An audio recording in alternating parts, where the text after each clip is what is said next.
இந்த காப்பகத்தில் ஷேஷல்ஸ் பிளாக் பேரட்டுங்கிற ஒரு அரிய வகைக்கிளி காணப்படுது. அதை இங்கே மட்டும்தான் காண முடியும்.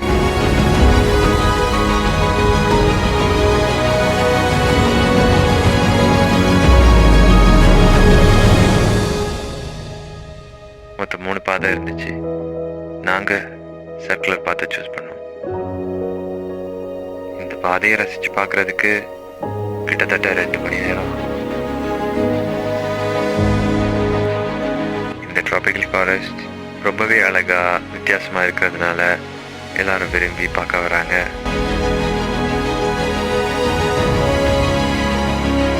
நம்ம என்ட்ராக முன்னாடியே ஒரு மேப் கொடுப்பாங்க. அது நமக்கு கன்வீனியண்ட்டாக இருக்கும்.